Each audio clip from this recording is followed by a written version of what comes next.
안녕하십니까. 뉴스 플러스입니다. 이재명 정부의 첫 국정감사가 오늘 막을 올렸습니다. 국회에 출석한 조희대 대법원장은 재판을 이유로 법관을 증언대에 세워서는 안 된다며 답변을 거부하고 국감이 잠시 멈췄을 때 이석을 했습니다. 이를 두고 고성과 항의가 이어지면서 국감장은 그야말로 아수라장이 됐습니다. 국회 취재기자를 연결합니다. 김다현 기자. 네, 국회입니다. 네, 법사위 국감 진행 상황 자세히 정리해 주실까요? 네, 민주당이 대선 개입 의혹을 제기하며 공세를 퍼붓고 있는 대상, 바로 조희대 대법원장이 오늘 고심 끝에 국정감사장에 잠시 모습을 드러냈습니다. 조 대법원장은 인사말을 통해 대법원장으로 취임한 이후 오직 헌법과 법률에 따라 직무를 수행해왔다며 정의와 양심에서 벗어난 적이 없다고 강조했습니다. 또 모든 판결은 비판의 대상이 될 수는 있지만 어떠한 재판을 했다는 이유로 법관을 증언대에 세우면 법관이 위축되고 외부의 눈치를 볼 수 있다고 우려했습니다. 법사위원장인 민주당 소속의 추미애 의원은 인사말 이후 대법원장을 이석시킨 관례를 깨고 증언까지 요구했습니다. 조 대법원장은 진행 중인 재판과 관련해 해명할 수 없다며 증언을 거부했지만 민주당은 침묵하는 조 대법원장을 향해 질의를 쏟아냈습니다. 국민의힘은 재판을 다시 하고 싶으면 피고인인 이재명 대통령이 직접 국회에 출석하라고 비꼬았는데 여야 발언 직접 들어보겠습니다. 제1야당 후보의 공직선거법 위반 사건, 이것을 번개불에 콩을 볶아먹듯이 군사작전 같은 속도로 처리를 하셨는데 지금도 그 재판이 옳았다고 생각하십니까? 재판을 다시 하자고 하는데 그러면 변호인들은 다 있는데 지금 피고인 어디 갔습니까? 이재명 피고인 나오십시오. 재판 다시 해봅시다. 그러면. 조 대법원장은 오전 100분 동안 여야 7명 의원의 질의 시간에 묵묵부답으로 앉아 있다가 일단 국감장을 떠났습니다. 필요한 부분은 마무리 발언을 할 때 답변하겠다고 밝혔는데 관례대로 국감이 끝날 때쯤 다시 돌아올 것으로 보입니다. 이런 가운데 국민의힘은 김건희 특검 수사를 받다 숨진 양평군 소속 공무원 사건과 관련해 공세를 퍼부었습니다. 박준태 의원은 과거 노무현 전 대통령이 검찰 수사를 받다 사망한 걸 생각해보라며 사람에 따라 목숨값이 다르냐고 날을 세웠습니다. 민중기 특검이 국회에 나와서 사과하라고 말했는데 민주당은 고인의 사망을 특검 수사 방패막이로 이용하고 있다며 정치 공세를 삼가라고 촉구했습니다. 다른 상임위 상황은 어떻습니까? 네, 먼저 산자위 국정감사에서는 한국수력원자력, 한국전력과 미국 웨스팅하우스가 맺은 지식재산권 분쟁 해소 합의문의 공개 여부가 쟁점이 됐습니다. 이 과정에서 민주당이 격한 언어로 전임 정부를 비판하자 국민의힘에서 항의가 이어졌고 결국 감사가 한때 중지되기도 했습니다. 윤석열 정부가 이렇게 쌓아놓은 똥을 치워야 되는 입장에서 미국이라는 상대방도 있고 하기 때문에 그래서 공개가 아마 신중한 것 같습니다. 잠시 감사 중지를 하도록 하겠습니다. 감사 중지를 선포합니다.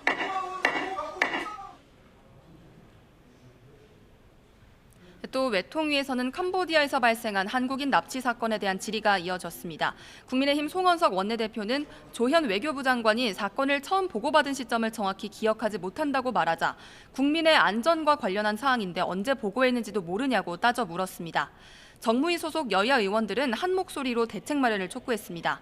일부 의원들은 군사적 조치를 검토해야 한다거나 캄보디아에 투입된 4천억 원 이상의 공적 개발 원조를 철회해야 한다고 주장하기도 했습니다. 지금까지 국회에서 전해드렸습니다. 국정감사가 시작됐지만 여야의 서로를 향한 날선 공격은 계속됐습니다. 양평 공무원 사망 사건을 고리로 공세 수위를 높인 국민의힘의 민주당은 야당 심판론을 거듭 강조하면서 팽팽한 기싸움을 이어갔습니다. 김철희 기자입니다. 이재명 정부 첫 국정감사 첫날, 국민의힘은 정치 권력 폭주와 행정 권력 은폐, 사법 권력 남용을 철저히 파헤치겠다고 포문을 열었습니다. 각각의 사안을 검증하려면 증언대 위에 꼭 세워야 한다며 특검과 대통령실 인사 3명의 이름을 콕 집어 거론했습니다. 민중기 특별검사, 김현지 제1부속실장, 봉욱 민정수석을 국정감사장에 반드시 세울 것입니다. 특검 조사를 받은 뒤 자택에서 숨진 채 발견된 양평 공무원 사망 사건 부각에도 당력을 모았습니다. 긴급의원 총회를 열어 김건희 특검팀의 강압 수사를 규탄했고 폭력 특검 해체하라! 국회에 설치한 분향소에서 헌화와 참배도 진행했습니다. 민중기 특별검사를 수사할 특검법 발의까지 일사천리로 내달렸습니다.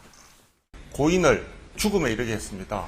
빠르게 통과될 수 있도록 저희 국민의힘은 최선을 다하겠습니다. 종합상황실 현판식으로 국감 일정을 시작한 민주당. 민생 문제 해결과 함께 완벽한 내란 청산을 핵심 목표로 내세웠습니다. 전 정부의 폭정과 실정을 심판해야 한다며 여야 공수가 바뀐 뒤 첫 국감에서 수비 대신 맞불 전략을 택했습니다. 내란의 끝을 부여잡고 끊임없이 반역사적 준동을 하고 있는 국민의 힘이 국민의 심판을 받는 양평 공무원 사망에 대해선 말을 꺼내기도 조심스러울 정도라고 애도의 뜻을 전했지만 고인의 죽음을 특검 수사의 방패막이로 이용하지 말란 역공도 잊지 않았습니다. 고인의 명예회복을 최우선으로 하겠다라고 하더니 이런 인면수심이 어디 있겠습니까? 최소한 인간성과 이성을 좀 되찾기 바랍니다. 첨예한 대치 속에 모처럼의 합의도 나왔습니다. 여야 원내 지도부는 국정감사 기간인 오는 26일 일요일에 본회의를 열어 민생법안 70건을 통과시키기로 전격 합의했습니다. 야당이 제안한 국가 전산망 장애와 무한공항 제주항공 참사 국정조사에 대해서 여당도 내부 논의를 진행하기로 했습니다. YTN 김철입니다. 김건희 특검에 출석해 조사받은 양평군청 공무원이 자택에서 숨진 채 발견된 것과 관련해 국과수가 범죄 혐의점이 없다고 잠정 판단했습니다. 경기 남부경찰청은 오늘 국과수로부터 양평군청 소속 50대 공무원 A씨의 사인과 관련해 타살 등 범죄 혐의점이 없다는 1차 구두 소견을 전달받았다고 밝혔습니다. 앞서 경찰은 타살 혐의점은 없어 보이지만 사망 원인을 명확히 하기 위해 부검을 결정했고 유가족에게도 동의를 구했다고 설명했습니다. 김건희 특검은 양평군 공무원 사망 사건을 계기로 특검의 모든 수사 상황과 방식을 면밀하게 재점검하겠다고 밝혔습니다. 또 인권 보호에 소홀함이 없도록 만전을 기하겠다고 강조했습니다. 취재 기자를 연결합니다. 안동준 기자. 네, 김건희 특검 사무실입니다. 네, 특검이 강압 수사 논란에 대해서 다시 한번 입장을 냈군요. 네, 특검은 오늘 브리핑을 통해 고인이 된 양평군 공무원에 대해 조의를 표하며 강압 수사에 대한 입장을 밝혔습니다. 먼저 특검은 이번 사건을 계기로 현재 진행되고 있는 모든 사건의 수사 상황과 수사 방식을 면밀히 재점검하겠다고 밝혔습니다. 이를 통해 사건 관계자들의 인권 보호에 한치의 소홀함이 없도록 더욱 만전을 기하겠다고 강조했습니다. 이어 특검은 당시 수사에 참여했던 수사관을 상대로 실제 수사가 어떻게 이뤄졌는지 확인하는 등 감찰에 준하는 조사를 진행하고 있다고 설명했습니다. 특검 소환조사 당시에는 당사자가 원하지 않아 조사 영상을 녹화하지 않았다고 밝혔는데요. 다만 건물 내 외부에 CCTV가 설치돼 있어 만약 숨진 공무원이 조사를 받고 귀가할 때 유의미한 정황이 있다면 유족의 동의를 구해 공개할 수 있다고 덧붙였습니다. 앞서 특검 수사를 받던 양평군 공무원이 숨진 데 이어 특검이 산후조리원에 있는 공무원을 압수수색했다는 주장이 나오자 특검은 연일 입장을 내놓고 있는데요. 숨진 양평 공무원에 대한 경찰 수사도 이어지고 있어 강압수사 논란은 한동안 이어질 전망입니다. 예. 그리고 안동준 기자, 특검이 오늘 불출석한 이배용 전 위원장에게 다시 소환을 통보했죠? 네, 그렇습니다. 이배용 전 국가교육위원장은 오늘 특검의 첫 소환 통보에 건강상 이유를 들어 응하지 않았습니다. 이에 특검은 이 전 위원장에게 다음 주 월요일인 오는 20일로 소환을 다시 통보했습니다. 이 전 위원장은 공직 임명 등을 대가로 김건희 씨에게 금거부기를 건넨 의혹을 받고 있습니다. 앞서 특검은 이 전 위원장 자택에 이어 국가교육위원회 사무실 등을 압수수색한 뒤 압수물 분석에 주력해왔습니다. 특검이 내일 소환을 통보한 이 전 위원장 비서 박모 씨도 건강상 이유로 특검에 출석하지 않을 예정인데요. 특검은 사유서를 확인한 뒤 다시 소환을 통보할 걸로 보입니다. 오는 17일에는 같은 의혹에 연루된 정진기 언론문화재단 이사장 정모 씨가 특검에 출석할 전망입니다. 지금까지 김건희 특검 사무실에서 YTN 안동준입니다. 한덕수 전 국무총리 재판에서 계엄 당일 대통령실 CCTV가 공개됐습니다. 특검은 영상을 통해서 한 전 총리가 다른 국무위원들에게 지시가 내려지는 걸 보고도 윤석열 전 대통령을 막지 않았다는 것을 볼 수 있다고 설명했습니다. 우종훈 기자입니다. 한덕수 전 국무총리 내란 우두머리 방조 등 혐의 재판에서 계엄의 밤 대통령실 CCTV가 공개됐습니다. 재판부는 CCTV 관리 주체인 대통령경호처의 허가를 토대로 3급 기밀인 영상의 중계를 결정했습니다. 특검이 확보한 영상은 전체 32시간 분량인데 재판에서는 한 전 총리 혐의를 뒷받침하는 일부만 공개됐습니다. 공개된 영상에는 비상계엄이 선포된 직후 윤석열 전 대통령이 최상목 전 경제부총리에게 문건을 건네거나 최상목 장관에게 방금 건네준 지시사항 문건 내용은 우측과 같고 국회 기능을 마비시키는 내용이 포함되어 있습니다. 회의를 끝내고선 이상민 전 행정안전부 장관을 따로 불러 지시하는 듯한 모습이 포착됐습니다. 이상민 장관에게 다시 한번 경찰 및 소방에 전화하여 단전단수 조치를 확실하게 이행하라는 뜻으로 전화하는 모습의 손동작을 한 것으로 보이는 장면인데 윤 전 대통령이 떠나고 한 전 총리는 대접견실을 나가려는 이 전 장관에게 앉아보라고 손짓했습니다. 두 사람의 독대는 16분 동안 이어졌고 문건을 주고받으며 대화를 나눕니다. 대접견실을 나설 땐 탁자에 있던 서류를 챙기는 모습도 담겼습니다.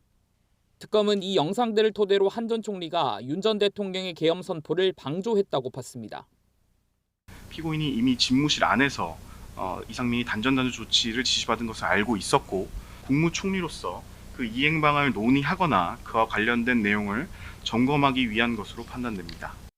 이와 반대로 한 전 총리는 대통령실에 도착하고서야 계엄 계획을 알았고 알고 난 뒤엔 막으려 했다고 주장했습니다. 비상계엄이 우리 경제나 대외 신인도나 이러한 문제에 상당한 문제를 일으킬 것이기 때문에 이 문제에 대해서 저는 반대를 했습니다. 다른 법정에서는 윤 전 대통령의 내란 우두머리 혐의 공판도 일부 중계됐는데 윤 전 대통령이 14회 연속 불출석하며 재판은 또 궐석으로 진행됐습니다. YTN 우종훈입니다. 최상병 특검팀이 윤석열 전 대통령을 오는 23일 소환합니다. 특검은 오늘 윤 전 대통령에게 23일 10시 특검 사무실에 출석해서 조사받으라는 요구서를 발송했습니다. 정민영 특검보는 윤 전 대통령이 수사 외압과 이종섭 전 호주 대사의 도피와 관련해서 최종적인 의사결정권이 있는 인물이라며 사건의 실체 규명을 위해 반드시 조사해야 할 핵심 피의자라고 강조했습니다.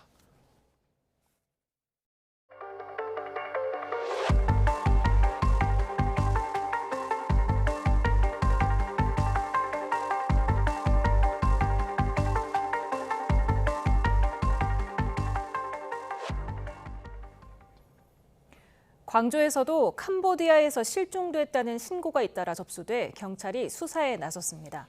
광주경찰청은 지난 6월 태국을 통해 캄보디아로 간 20대 남성이 연락이 끊겼다는 신고가 접수돼 소재를 파악하고 있습니다. 이 남성은 지난 8월 캄보디아 프놈펜에서 휴대전화로 가족과 통화하면서 살려달라 호소했던 것으로 전해졌습니다. 경찰은 또 캄보디아로 출국한 뒤 연락이 끊긴 또 다른 20대 2명에 대해서도 위치를 파악하고 있습니다. 충북에서도 비슷한 신고가 접수됐습니다. 충북 음성경찰서는 아들이 캄보디아에 감금된 것 같다는 부모의 신고가 접수돼서 사실 확인에 나섰습니다.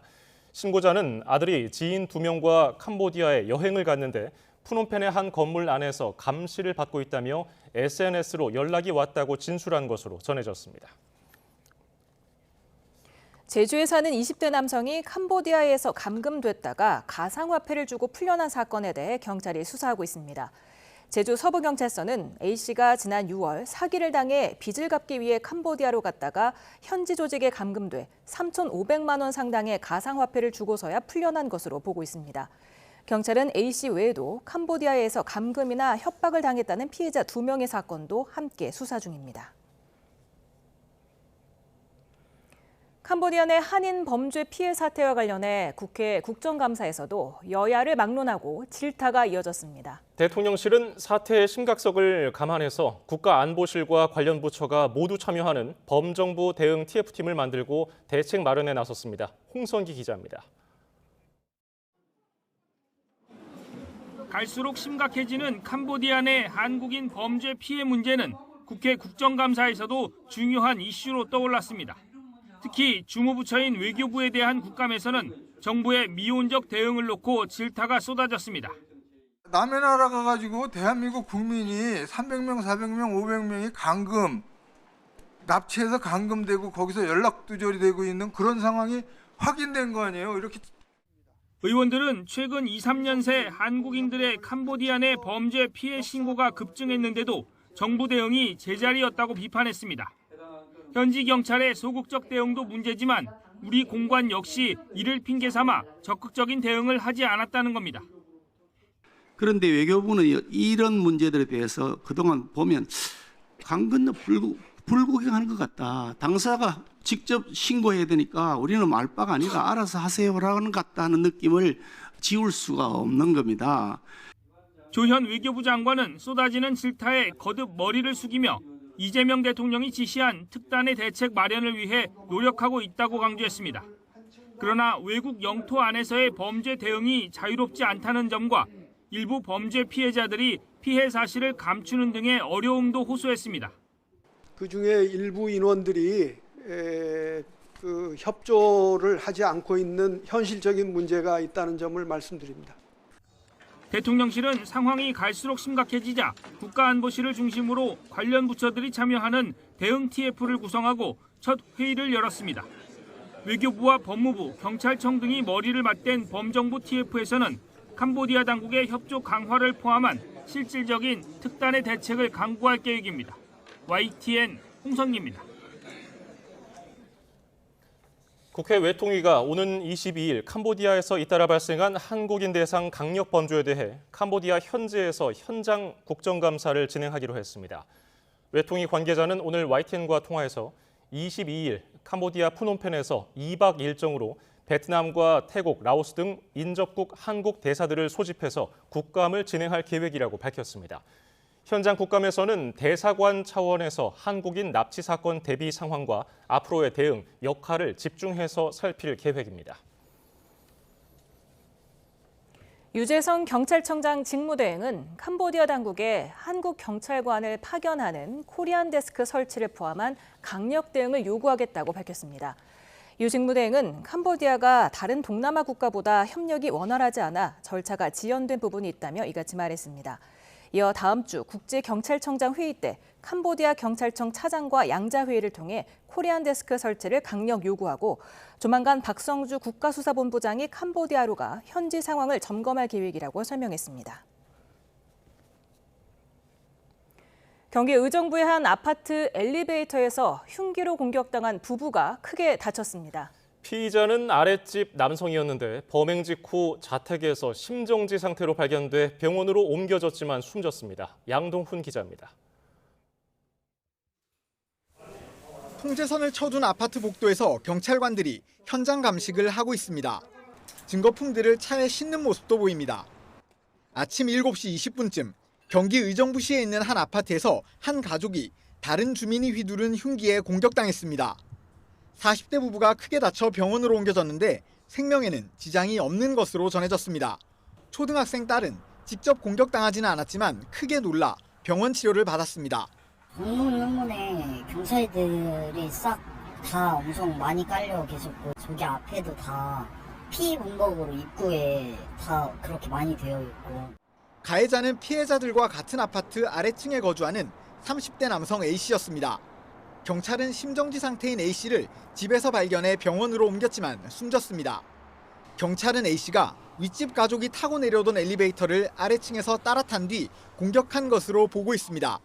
이때 피해자 가족은 엘리베이터에서 내려 엄마와 딸은 이웃집으로, 아빠는 건물 밖으로 피신한 것으로 보입니다. 그 사이 A씨는 집으로 돌아가 스스로 목숨을 끊은 것으로 추정됩니다. 경찰은 이상동기 범죄는 아닌 것으로 보고 있는데 A씨가 숨진 데다 피해자 부부도 병원 치료 중이라 동기 파악에 시간이 걸릴 전망입니다. 근처 주민들은 아파트에서 원인을 알 수 없는 소음이 났고 이 때문에 주민들 사이에 갈등이 있었다고 말했습니다. 알 수 없는 망치 같은 소리 때문에 굉장히 예민해져 있거든요. 한번 찾아봤다라는 이렇게 배를 눌렀다라는 얘기를 했었던 것 같아요. 경찰은 정확한 범행 동기를 수사하면서 A씨 시신을 국립과학수사연구원에 부검 의뢰해 정확한 사인과 범행 당시 음주나 약물 상태는 아니었는지도 확인할 방침입니다. YTN 양동훈입니다. 팔레스타인 무장정파 하마스가 이스라엘과의 휴전 합의에 따라 가자 지구에 억류 중이던 생존 인질 20명 전원을 풀어줬습니다. 인질 석방 직후 이스라엘에 도착한 트럼프 미국 대통령은 가자 지구 전쟁이 끝났다고 선언했습니다. 조수현 특파원 인질 석방 소식부터 전해주시죠. 네, 하마스는 현지 시간 13일 아침 이스라엘 인질 20명 가운데 첫 7명을 적십자에 인도했습니다. 이후 13명을 추가로 인계해 전원 석방이 완료됐습니다. 풀려난 인질들은 건강에 큰 이상은 없는 것으로 알려졌습니다. 이번 석방은 도널드 트럼프 미국 대통령의 중재로 발효된 이스라엘과 하마스 간 휴전 합의 1단계에 따라 이루어졌는데 전쟁 발발 후 737일 만입니다.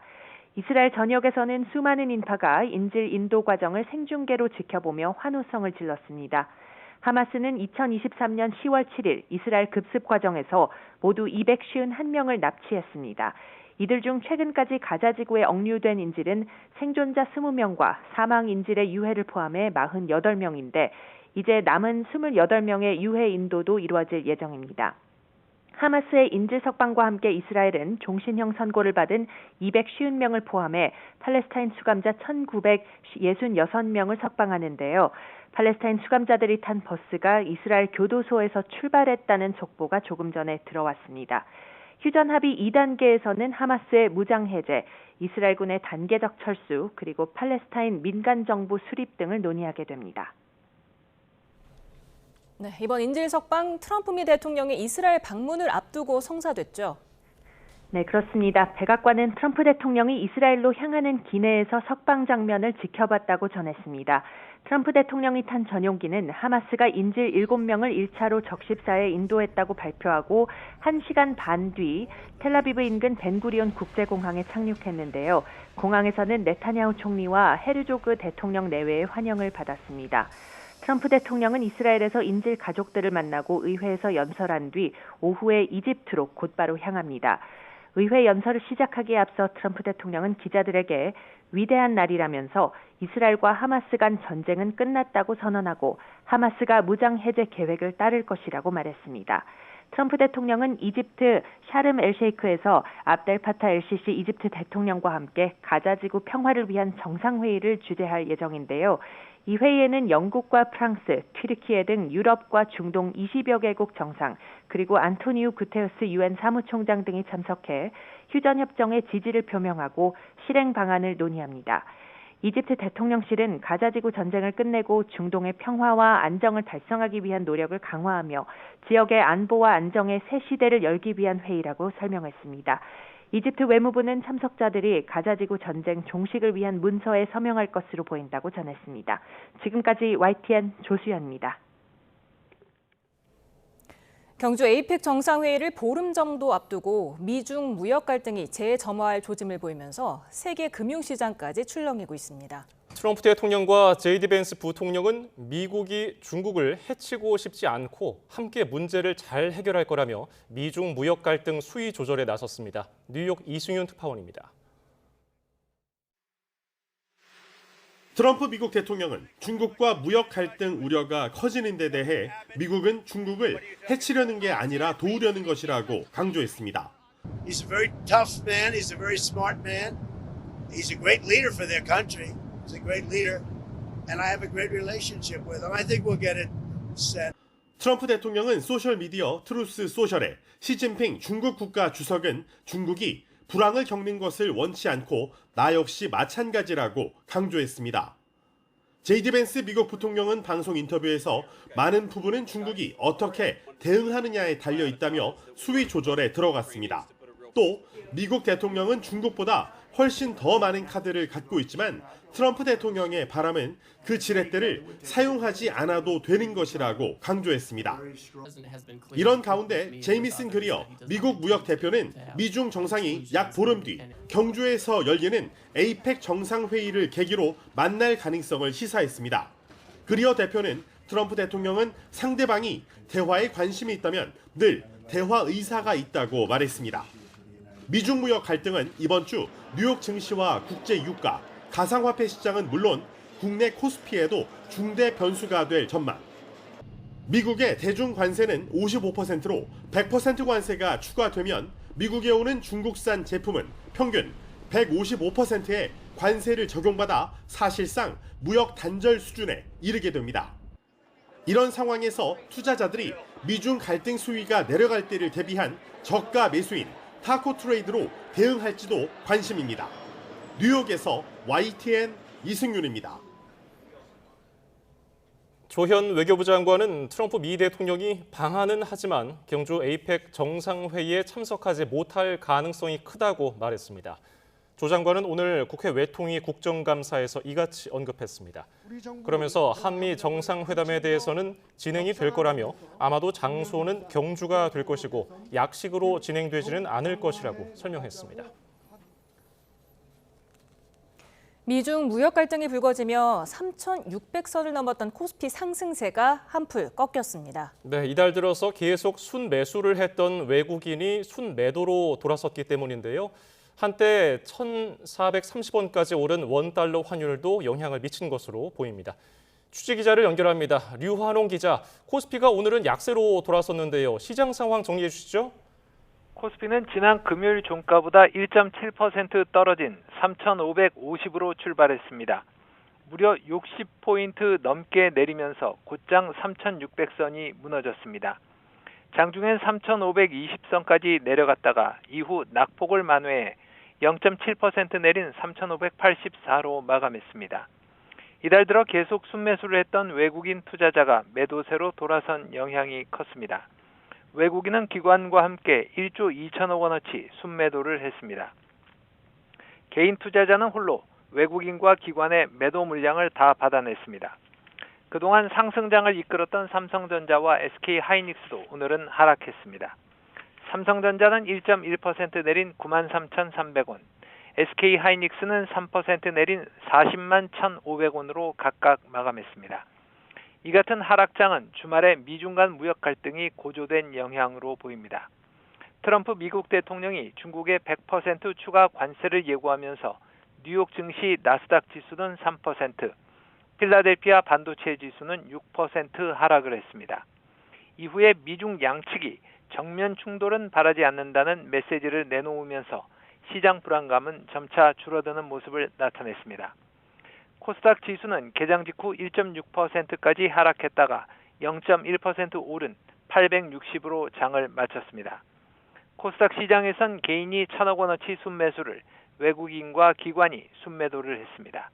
원달러 환율은 불안한 대내외 정세에 장 초반 1,434원까지 올라갔습니다.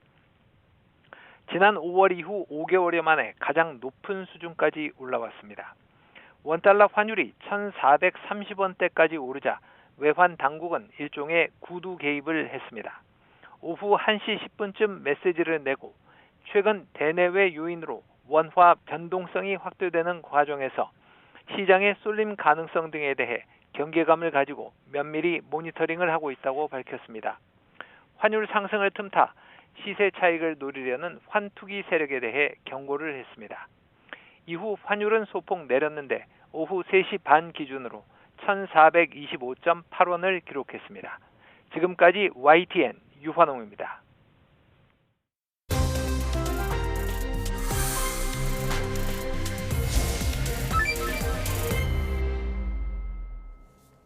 이슈플러스 오늘의 전국 상황, 장현주 전 더불어민주당 법률위 부위원장, 강전애 전 국민의힘 대변인과 살펴보겠습니다. 어서 오세요. 안녕하세요. 안녕하세요.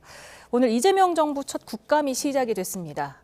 조희대로 시작해서 김현지로 끝날 국감이다. 이런 표현이 나오던데 오늘 첫날 국감 어떻게 보셨습니까? 당연히 오늘 첫날 법사위 국감에서 단연 눈에 띄는 것은 조희대 대법원장이 출석해서 또 의원들의 질문을 받는 장면들이었을 겁니다. 오늘 오전에 이 질문을 받고 그리고 오후에는 이제 이석을 하는 그런 모습들을 국민들께서 다 보셨는데요. 아무래도 국민들께서 또 일부 우려하시는 것처럼 사법부의 독립이 흔들리는 것 아니냐 또 이렇게 우려를 주시는 국민들도 계실 것 같습니다. 저는 근데 사법부의 독립을 흔들리게 하는 것, 결국 사법부가 신뢰를 잃게 되는 것은 결국 사법부가 자초한 측면도 있다라고 생각합니다.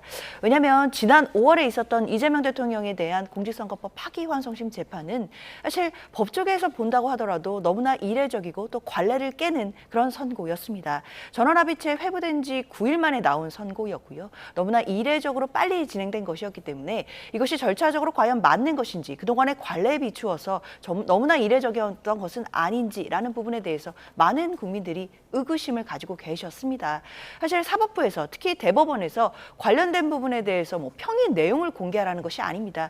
결과와 관련돼서 그런 내용들을 공개하라는 것이 아니라 왜 절차 진행이 그렇게 됐는지 결국 사법 행정에 관한 내용에 대해서 질의응답을 하는 것이고 그 질문에 대해서 만약에 사법부가 좀 더 적극적으로 그리고 더 정성스럽게 해명을 하고 설명을 했었다라고 한다면 국민의 의구심을 풀 수 있는 저는 기회가 있었다라고 생각하고요. 그런 부분에서 국민들의 어떤 의혹들을 해소하지 못했기 때문에 저는 오늘과 같은 장면들이 연출이 될 수밖에 없었다라고 생각합니다. 그렇기 때문에 국회에서 결국에는 대법원장은 불러들여서 질의응답을 하는 것 이런 것이 국민의힘의 주장처럼 사법부의 독립을 흔드는 게 아니라 오히려 사법부의 신뢰를 다시 한번 회복할 수 있는 저는 기회라고 생각합니다. 저희가 구체적인 내용은 잠시 뒤에 짚어보고요. 오늘 전반적으로 보셨을 때 어떤 게 가장 기억에 남으셨습니까? 일단 오늘 여러 가지 상임위에서 국감이 시작이 되었지만 결국에는 법사위가 가장 인기가 있었다라고 해야 될까요? 오늘 오전에 보았을 때는 지상파 3사뿐만이 아니라 보도 채널까지 5개의 채널에서 모두 생중계를 하고 있었습니다. 이러한 것들은 어떻게 보면은 이번 국정감사 과정에서 법률이나 정무적 판단을 넘어서서 헌법을 넘어선 권한을 행사하려는 것이 아닌가. 지금 이재명 정부와 민주당에서 삼권 분립이라든지 사법부의 독립을 훼손하려는 이런 시도에 대해서 국민들께서 우려를 하고 계셨기 때문에 언론에서도 이렇게 크게 보도가 되었던 것이 아닌가 싶습니다. 조희대 대법원장이 결국 출석을 했고 이석을 하는 과정들이 있었습니다만 여기에 대해서는 글쎄요. 국회가 어느 정도 대통령께서 100일 기자회견에서 말씀을 하셨던 권력의 서열이 있다. 이러한 모습들을 보여줬던 것이 아닌가 싶습니다. 증인으로서 대답할 수 없다라고 하니까 참고인으로서 그대로 있으라고 이야기한 것도 어떻게 보면 저희 국민의 입장에서는 감금이다라고도 말씀을 드리고 있거든요. 굉장히 강압적인 모습들 여기에 대해서 국민들께서 어떻게 지켜보실지 정부 여당이 조금 더 책임 있는 모습 보였으면 좋겠다라고 생각했습니다. 네, 말씀해 주신 대로 오늘 국회 법사위에서 열린 대법원 국정감사에서 조희대 대법원장을 두고 치열한 공방이 벌어졌는데요. 그 현장 영상 잠깐 보고 오겠습니다. 국정감사에서 그동안 관례에 따라 대법원장님은 인사 말씀을 드리고 이석했습니다. 그런데 대법원장님께서는 이번 국회 출석과 관련해 본인에게 불리한 상황에서는 관례를 내세우며 책임을 회피하면서 정작 지난 5월 1일 전원합의체 판결에서는 수많은 사법부 내부 관례를 스스로 깨뜨린 바 있습니다. 저는 대법원장으로 취임한 이래 오늘에 이르기까지 오직 헌법과 법률에 따라 직무를 수행해 왔으며 정의와 양심에서 벗어난 적이 없음을 분명히 말씀드립니다.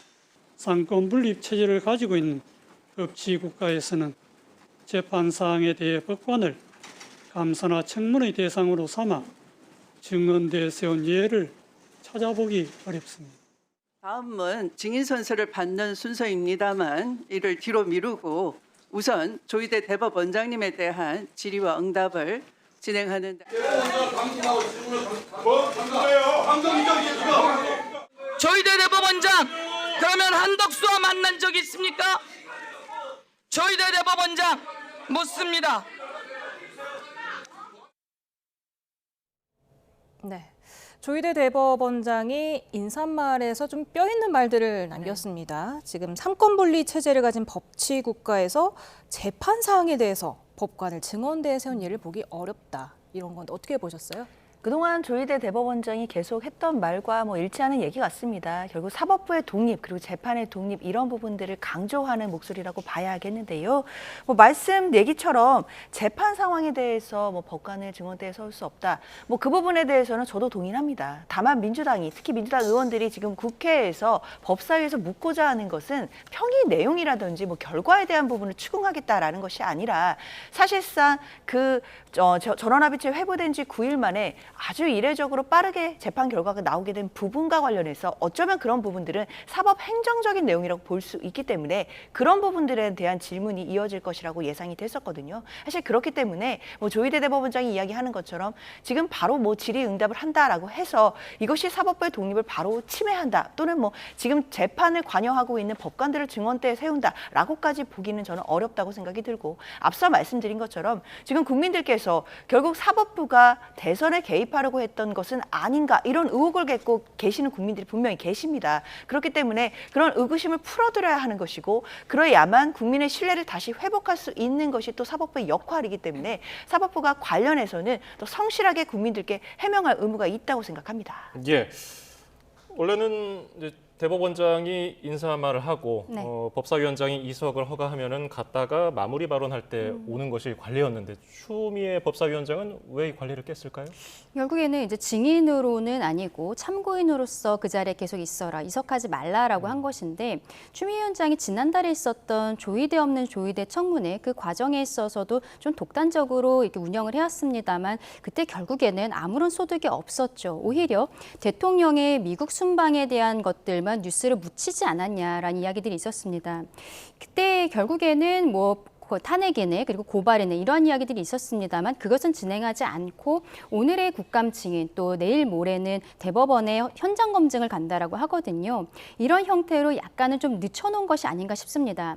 추미애 위원장 입장에서는 내년에 지방선거에 출마한다는 이야기들이 파다하고 본인이 부인하는 메시지는 내고 있지 않아요. 그 와중에 어쨌든 강경 본인들의 지지자들에게 어필하기 위해서 저러한 모습들을 보인 것이 아닌가 하는데 앞서 영상에서도 감금이다라고 저희 국민의 의원들이 말씀드린 것처럼 참고인으로서 갑작스럽게 전환을 하면서 이석 자체를 막는 모습은 글쎄요. 지금 그렇다면 만약에 나중에 대통령께서도 똑같이 국회에 증인으로 나온다면 행정부의 수장도 증인으로 나온다면 저런 모습을 보일 수 있을지 굉장히 의문이다라고도 말씀드리고 싶습니다. 네, 지금 말씀해 주신 대로 신분을 참고인이라고 추미애 법사위원장이 언급을 하면서 이석을 하지 말라고 했는데 국민의힘은 참고인조차도 위원회의 의결 사항이다 이렇게 얘기를 했고 또 참고인도 본인이 동의를 해야 한다.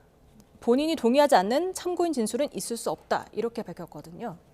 글쎄요, 국회법에 대해서 또 해석하기 나름인 것 같고 또 바라보는 관점에 따라 조금씩 달라지는 것 같은데요. 다만 중요한 것은 그동안은 대법원장이 관례상 나와서 인사말을 하고 이석을 하는 것이 그동안의 관례였던 것은 맞습니다.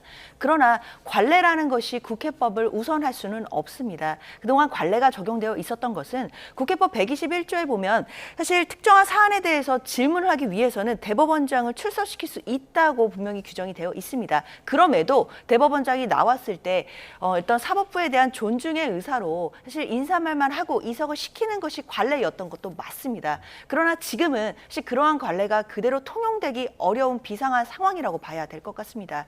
사실 그동안 어떤 신속한 재판 결과로 인해서 국민들 보시기에 재판 개입 의혹이 있었던 부분들이 분명히 존재하고 이런 부분에 대해서 아직 의구심이 완벽히 해소되지 않은 상황이다라고 한다면 사법부가 대법원장이 그동안 이석을 했다라는 관례를 사실 권한처럼 내세울 수는 없는 상황이라고 보이거든요. 국회 입장에서는 특히 국회의원들의 입장에서는 사실 국민들을 대신해서 질문해야 되는 의무가 있는 것이고 국민들을 대신해서 사법부가 다시 한번 신뢰를 회복할 수 있도록 기회를 주는 것도 저는 법사위의 의무이자 그 몫이라고 생각을 합니다. 예, 말씀하시죠. 네, 국회법에서 대법원장에 대해서 출석 의무를 부과하고 있는 것은 맞습니다만 지금 조희대 대법원장 입장에서 문제 제기를 하고 있는 것은 오늘 증인으로 부른 것이 사법행정에 대한 질문이 아니라 결국에는 이재명 대통령에 대한 파기환송심 결정 그 내용에 대해서 물어보겠다는 것 아니겠습니까?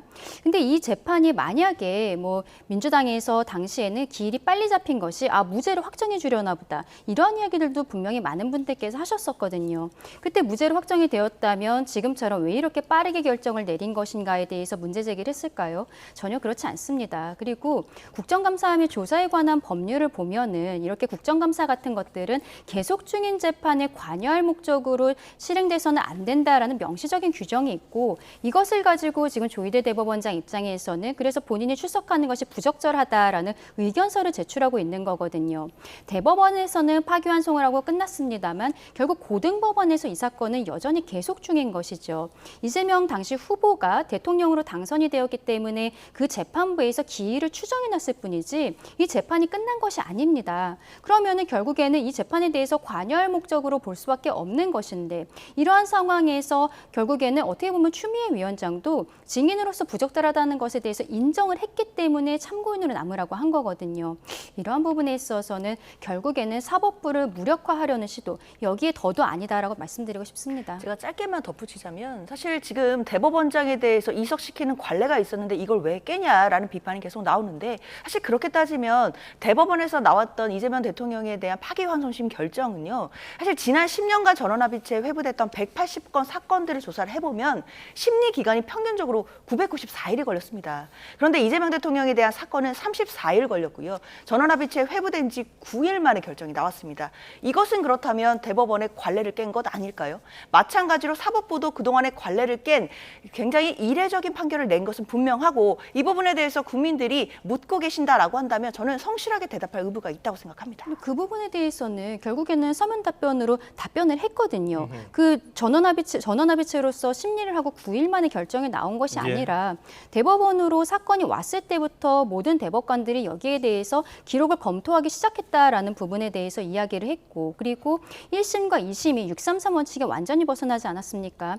1심 같은 경우에는 6개월 안에 끝내야 되는데 2년 2개월 정도가 걸렸어요. 항소심도 3개월이 아니라 한 4개월여가 걸린 부분이었습니다. 이렇게 너무 지연됐기 때문에 대법원에서 속도를 올린 것이다라고 의견서까지 내고 여기에 대해서는 충분히 설명이 되었다라고 생각하는데 이런 형태로 대법원장에 대해서 문제 제기하는 것은 맞지 않다고 생각합니다. 예, 법사위에서도 거론된 내용이었는데 이 자리에서도 아주 첨예한 논쟁이 있고요. 그리고 또 오늘 눈에 띈 점은 추미애 법사위원장이 대법원으로부터 제출받은 조희대 대법원장 서면 답변서를 범여권 위원들에게만 줬다는 거예요. 이거는 왜 그랬습니까? 저도 뭐 보도를 통해서 봤는데요. 아마 추미애 위원장 입장에서는 국민의힘의 자료를 공유할 의무가 없었다라는 입장으로 보입니다. 왜냐하면 여야의 질의를 다 받으려고 했는데 일단 국민의힘 의원들이 질의가 일단 없었다는 겁니다. 그렇기 때문에 답변서를 아마 공유할 의무가 없었다라고 생각했던 것으로 보이고 그리고 애초에 모든 자료 요청은 또 비공개로 이루어진다는 점 그리고 이제 함구령을 내렸다라는 부분도 이제 보도가 되는데 이것이 뭐 어떤 국민의 의원들에 대해서 함구령을 내렸다라기보다는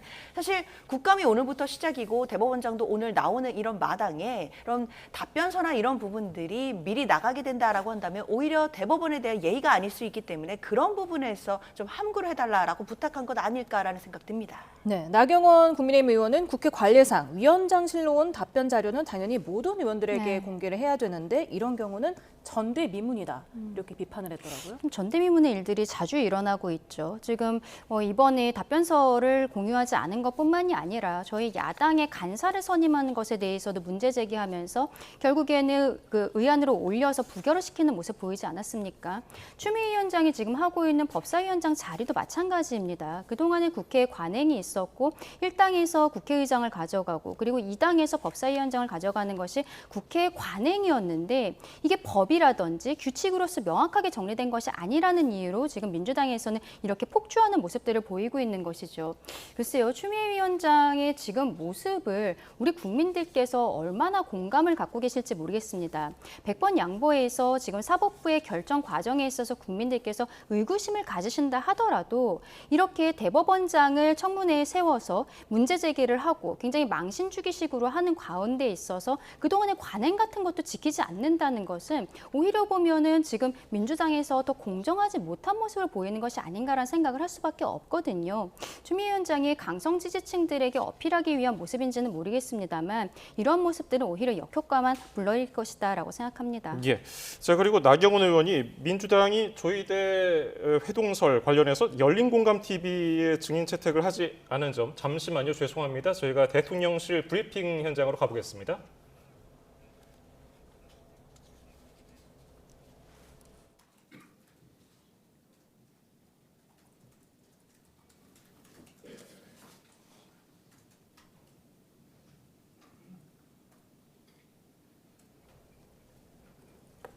예, 캄보디아에서 잇따라 발생한 우리 국민 대상 범죄에 대응하기 위해서 대통령실이 TF를 만들었는데요. 들어보시죠.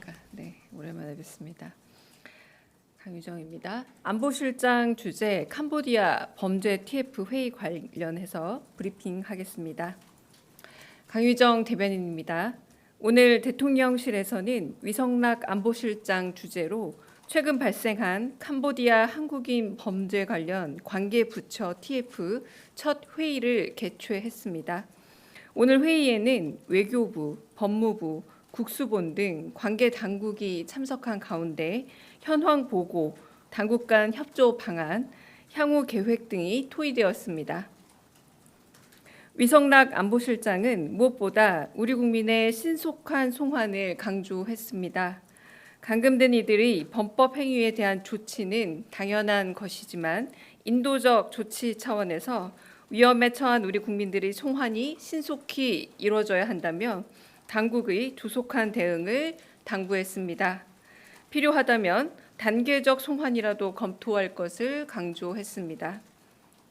현지에서의 피해 확산을 막기 위해 우리 수사 당국 관계자들을 현지에 급파해 캄보디아 당국과의 수사 공조 및 우리 국민 구출 상황을 점검할 것도 논의했습니다.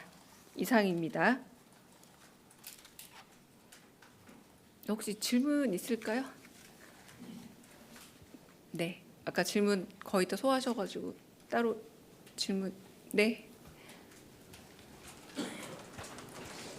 네, 저 TV조선의 최민식입니다. 오늘 회의에서 그러면 구체적인 피해 현황이나 뭐 미제 사건 수나 이런 숫자들이 좀 보고된 게 있나요? 네, 그런 부분들은 좀 공유가 되긴 했습니다만 오늘은 전체적인 현황과 그리고 우리가 어떤 것들을 해야 할지에 대한 검토가 주로 이루어졌고요. 향후 조금 더 TF 회의가 구체화되고 난 이후에 구체적 사항들은 여러분한테 알려줄 수 있는 정도가 되지 않을까 싶습니다. 1차 회의였고 현황을 파악하고 그리고 검토하는 회의였다고 보시면 될 듯합니다. 네. 홍익 위원, 네네. 조금 이따 먼저 저 뒤에 먼저 하시고요. 네. 네, 안녕하세요. YTN 홍민기입니다. 그럼 오늘 회의 다음에 2차 회의도 예정이 있는지 이 회의가 좀 정례화될 계획도 있는지 궁금합니다. 오늘 일시를 잡지는 않았지만 아마도 여러 가지 검토할 사항에 대한 공유가 있었고 그리고 대통령실 안보실장의 지시사항 및 권유사항도 있었고 당부도 있었기 때문에 그 확인 차원에서라도 후속 회의는 이어지지 않을까 싶습니다. 네. 네, 아시아경제 송승섭 기자입니다. 그 안보실장님께서 지시하신 것 중에 그 필요하다면 단계적 소환이라도 검토하라 할 때 그 단계적 소환이 좀 어떤 걸 의미하는지 네, 궁금하고요. 지금 네. 저희가 파악한 숫자들이 있긴 한데요. 이제 일시적인 만약에 송환이 불가할 시에는 가능한 인원이라도 빠른 순으로 재빠르게 가능한 신속한 송환을 처리할 것을 당부했다. 이렇게 받아들여 주시면 될 듯합니다. 또 있으실까요? 네. 네네. 그리고 그 대통령실 차원에서 직접 캄보디아 측의 사태 해결 위한 소통을 시도하셨는지도 궁금합니다. 대통령실 차원이라고 하면 대통령실에서 직접 네, 아닙니다. 그건 아니고 여기서 말씀드린 것처럼 저희가 인원을 급파할 예정이라고 했잖아요. 정부 당국의 인원이 급파되지 않을까 싶습니다. 네. 네. 캄보디아 내 한인 범죄 피해 사태와 관련해서 대통령실은 국가안보실과 관련 부처가 모두 참여하는 범정부 대응 TF팀을 만들고 오늘 첫 회의를 했는데요. 그 결과에 대한 브리핑 들으셨습니다. 예, 안보실장은 우리 국민의 신속한 송환을 강조했고요. 수사 당국 관계자들을 현지에 급파해서 점검을 논의하겠다는 발언이 나왔습니다. 다음 또 새로 들어온 소식도 전해드리겠습니다. 네, 해양경찰 고 이재석 경사의 순직 사건과 관련해서 검찰이 사고 당시 파출소 당직 팀장에 대한 신병 확보에 나섰습니다. YTN 취재 결과 인천지방검찰청 순직해경 전담 수사팀은 인천해양경찰서 영흥파출소 전 팀장 이모 경위에 대한 구속영장을 청구했습니다. 예, 이 경위는 지난달 11일 2인 출동 원칙을 지키지 않는 등 안전 규정을 위반해서 이 경사를 숨지게 한 혐의를 받고 있는데요. 자세한 소식은 저희가 정리되는 대로 이어지는 뉴스에서 전해드리겠습니다. 예, 다시 저희 국정감사 이슈로 돌아오겠습니다. 오늘 법사위에서 첫 번째 주자였던 최혁진 의원, 무소속이죠. 도요토미 히데요시의 조이대 대법원장을 합성한 사진까지 등장시키면서 어떤 비판을 이어갔어요. 뭐 친일 뭐 이런 얘기도 나왔고요. 어떤 입장이라고 보세요? 아마 사법 독립이 무너지고 흔들리고 있다라는 부분들을 좀 규탄하고 강하게 지적하고자 하는 취지였을 거라고 보이기는 합니다. 그러나 이제 저런 장면들은 좀 과한 부분이 있다라는 생각도 좀 들거든요. 왜 저렇게 되다 보면 사실 저게 언론 보도에도 저 사진이 많이 보도가 되고 어쩌면 좀 자극적인 내용으로 지금 좀 계속해서 SNS를 통해 퍼져 나가고 있기 때문에 이렇게 되면 또 많은 국민들께서 오늘 왜 법사위 국감장에 조이대 대법원장이 출석하게 됐는지 이 본질이 가려질 수도 있다라는 우려가 듭니다. 사실 국회에서 대법원장을 불러서 물어본다는 것, 이것은 굉장히 좀 막중한 일이고 엄중한 상황인데 이런 상황에 대해서 왜 국회의원들이 국회가 이렇게까지 나서게 됐는지에 대해서 또 국민들께 알려드려야 되는 상황이라면 사실 저런 사진이나 이런 부분이 과하게 나가다 보면 본질이 좀 흐려질 수 있는 부분들이 있고요. 또 나아가서는 오히려 저런 부분들이 계속되면 이제 사법 개혁을 하는 데 있어서 개혁의 동력이 좀 흔들릴 수 있다라는 점에서는 좀 우려되는 부분들이 있기 때문에 국감장에서 좀 과한 표현이 나올 수는 있겠지만 그래도 조금은 본질을 흔들 수 있는 우려에 대해서는 조금은 자제할 필요가 있지 않나라는 생각도 듭니다.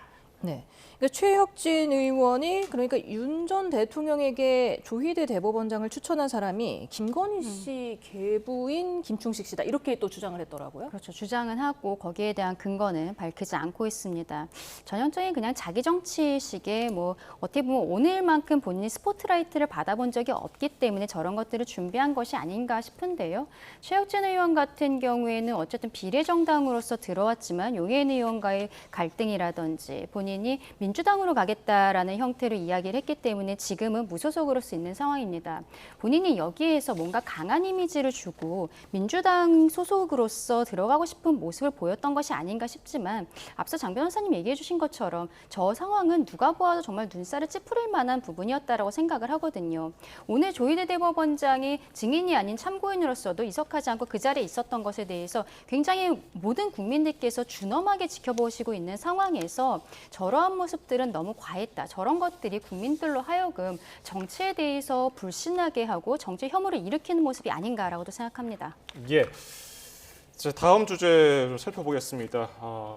양평군 공무원 사망 관련해서 국민의힘은 국회에 분향소를 설치했고요. 조문도 했습니다. 그리고 특검 폭력수사 특검법을 만장일치로 당론 채택했고요. 이제 발의를 하겠다고 밝혔습니다. 이 점은 어떻게 공감대를 받을 수 있을 것으로 보시는지요? 사실 지금 안타깝게 좀 사망한 공무원에 대해서는 지금 모든 국민들이 다 애도를 표하는 것 같고요. 지금 또 국회도 굉장히 좀 그렇기 때문에 무거운 분위기가 지금 돌고 있는 상황입니다. 그런데 일단 수사를 받다가 이제 또 조사 대상자가 사망하는 일이 사실 이번이 처음은 아니죠. 과거에도 이런 일이 있어 왔는데 중요한 것은 수사 과정에서 사람이 사망하는 일은 다시는 발생해서는 안 된다는 것만큼은 너무나 명확한 것 같습니다. 너무 안타까운 사망이고요. 특히 유가족 입장에서 본다면 사실 너무나 가슴 아픈 일이기 때문에 관련해서 필요하다면 진상 조사가 제대로 이루어져야 된다고 저는 생각합니다. 그래야만 관련돼서 앞으로도 수사를 받다가 이런 이제 사망하는 사고가 일어나지 않아야 되는 것이고 이런 부분들은 사실 제도적으로 또 시스템적으로 개선될 부분이 있다면 분명히 개선해야겠다라는 생각이 들거든요. 그런데 이런 부분들을 여야가 머리를 맞대고 사실 이제 숨진 공무원에 대해서는 지금 안타까운 애도를 표하면서 앞으로 이런 일을 막기 위해서는 제도적으로 시스템적으로 어떤 일을 할 수 있을까를 논의해야 될 단계라고 저는 생각을 하는데 사실 국민의힘이 하고 있는 행태들은 어쩌면 고인의 어떤 비극적인 죽음을 도구로 삼아서 정쟁에 활용하려고 하는 것은 아닌지 또는 이것을 가지고 특검의 수사를 흔들려고 하는 의도가 있는 것은 아닌지 이런 부분들이 좀 우려되는 지점이거든요. 사실 민주당으로서는 그런 정치적인 의도가 깔려 있다라고 한다면 이런 부분에 대해서는 좀 배격을 해야 될 것 같고 그것을 넘어서서 여야가 힘을 합쳐서 관련된 제도 개선을 할 수 있는 부분이 있다라고 한다면 이런 부분은 한 목소리를 내야 된다고 생각합니다. 네. 오늘 국민의힘이 지금 특검 폭력수사 특검법을 오후에 발의를 했고요. 네. 그리고 유족 측도 특검을 강압수사 혐의 등으로 고소고발하겠다 이렇게 밝힌 상황에서 사실 지난 10일에 김건희 특검은 강압적인 분위기가 아니었고 회유할 이유도 없었다라고 했지만 오늘 다시 한번 네. 입장을 발표했죠. 그렇죠. 특검에서는 상황을 다시 한번 재정비하겠다라고 이야기를 하고 있습니다. 하지만 지금 상황에 있어서 국민들께서 그렇게 받아들이실 수 있을까? 외부에서 객관적인 조사가 필요한 것이 아닌가라고 생각이 들 수밖에 없는 거죠. 특검이 출범을 하게 된 것은 기존의 수사기관, 그러니까 경찰, 검찰, 공수처 이런 데들을 믿지 못하겠으니까 특검이라는 것을 민주당에서 법안으로서 만들어낸 것인데 그렇기 때문에 수사의 결과도 중요하지만 절차에 있어서도 더 공정했어야 됐다라고 생각을 합니다. 돌아가신 분의 유서는 아직도 공개가 되지 않고 있습니다만 메모 안에는 강압 수사에 대해서 굉장히 강하게 토로하고 있는 부분들이 분명히 들어있는 것이거든요. 그래서 저희 국민의 입장에선 이게 정쟁이 아니라 정말 진상을 규명하기 위한 특검이 필요한 것이다라고 말씀을 드리고 있는 것입니다. 지금 여기에 대해서 글쎄요, 민주당에서도 사실관계는 명확하게 밝혀줘야 한다라는 것에 대해서는 동의를 하고 계시는 부분이고 이게 그냥 일반적으로 특검 내부적인 조사라든지 이런 것으로 밝혀질 수가 없다고 생각을 하거든요. 특히 문제는 이게 형사사건이기 때문에 만약에 강압수사라는 것이 실제로 이루어졌다면 그동안에 진술했던 내용들 그리고 만약에 다른 참고인이나 피해자에게도 이런 형태로 진술을 받았다면 그 진술들의 증거 능력이 모두 날아가는 상황이 벌어질 수가 있는 거예요. 그래서 더 엄중하게 이 상황을 봐야 되는 것인데 민주당에서는 계속 저희 국민의힘에 대해서 뭐 정쟁화하고 있다라고만 이야기할 것이 아니라 정말로 이게 지금 특검부터 시간도 얼마 많지 않은 상황이기 때문에 정정당당하게 여기에 대해서는 사실관계를 밝혀야 된다라고 말씀드리고 싶습니다. 예, 이 숨진 양평군청 공무원 관련해서 오늘 부검을 했는데요. 경찰 얘기에 따라 보면은 유가족에게 동의를 얻어서 부검을 결정했다고 또 밝혔고요. 또 경찰이 유족들이 유서 열람 후에 사본을 요구하자 사본 역시 제공했다고 했어요. 근데 이 내용이 제대로 공개가 되지 않는다는 지적도 있었거든요. 이런 얘기는 왜 나왔을까요? 일단 유가족들에게 특히 이제 유서가 제대로 전달되지 않은 부분들이 좀 논란이 되었었습니다. 그리고 이제 경찰 입장에서는 이 유서에 대해서 필적 감정을 보내본다라는 것 같더라고요. 아무래도 이제 필적이 맞는지도 확인을 해야 될 것 같고 정확하게 사인 규명을 위해서도 지금 부검을 하는 상황이기 때문에 관련된 상황들에 대한 의혹을 풀기 위해서는 유서에 대해서도 본인이 작성한 게 맞는 것인지에 대한 필적 감정도 진행을 하는 것으로 보입니다. 아마 그 과정에서 유서를 지금 유가족이 받지 못한 부분에 대해서 좀 논란이 됐던 부분들이 있고 아마 경찰에서도 그런 부분에 대한 어떤 논란들을 불식시켜야 되기 때문에 유가족들에게 그런 유서의 내용들 지금 뭐 보도에 의하면 뭐 A4 용지가 20장이 된다라는 이야기들이 있거든요. 상당히 많은 분량으로 보이는데 유가족들에게 열람을 시켜주고 또 유가족들이 사본을 요구를 해서 사본을 받아갔다라는 것이기 때문에요. 아마 유족들은 이미 그 내용들을 다 이미 확인을 했을 것이라고 보이기 때문에 그런 부분에 있어서는 일단 절차적으로는 어느 정도 미흡했던 부분들이 조금은 해결된 것 같기는 하지만 그렇다고 하더라도 유족 입장에서는 뭐 유서를 늦게 받은 부분에 대해서는 좀 원통함이 있을 것 같다라는 생각은 듭니다. 경찰로서는 남은 수사 과정 또 남은 진상 규명 과정에서 또 유족들의 마음을 잘 살펴서 마음을 어루만질 수 있는 그런 절차를 진행해야겠다는 생각 듭니다. 네. 앞서 경찰이 타살 혐의점은 없어 보이지만 사망 원인을 명확히 하기 위해서 부검을 결정했다. 그리고 유가족에게 동의를 구했다고 설명을 했는데 애초에 유족이 원하지 않는다는 보도도 나오지 않았습니까? 그렇죠. 유족은 여기 부검에 대해서 동의하지 않는다라고 명시적으로 밝힌 것으로 보이는데 다만 형사소송법상으로 이 사인에 대해서 명확하게 밝힐 필요가 있다라고 생각했을 때는 수사기관에서 법원의 영장을 받아서 부검을 할 수 있는 것이거든요. 법원에서 어쨌든 영장이 나와서 부검이 진행된 것이라면 법원 입장에서 어느 정도는 소명이 된다라고 본 것이 아닌가 싶습니다. 그런데 이 과정이 굉장히 매끄럽지가 않아 보이는 거예요. 부검에 대한 부분들도 마찬가지고 말씀하신 것처럼 처음에 사체를 발견했을 때 타살 혐의점이 없다라고 했음에도 불구하고 유서조차 처음부터 그 유족들에게 보여주지 않았었던 부분은 누가 보아도 이상한 것이죠. 그렇기 때문에 언론에서는 우리가 이미 확인을 한 메모의 내용을 조금 더 풀어 쓴 것이다라는 보도들도 나오고 있습니다만 아직까지 사실관계 단계도 제대로 확인이 되지 않는 것입니다. 그래서 더욱더 이 부분에 있어서는 저희는 특검을 주장을 하고 있는 것이고, 명명백백하게 밝혀져야 되는 것은 이번 돌아가신 분뿐만이 아니라 이 김건희 특검에서 수사했었던 다른 사건들 같은 경우에도 이런 형태로 특히 변호인이 함께 동석하지 않았던 참고인이나 피의자에게 강압적인 진술을 받지는 않았었는지 이 부분도 명확하게 찾아내야 된다, 확인해야 된다라고 말씀드립니다. 예, 오늘 말씀 여기서 줄이겠습니다. 장현주 전 민주당 법률위 부위원장, 강전애 전 국민의힘 대변인이었습니다. 감사합니다. 감사합니다.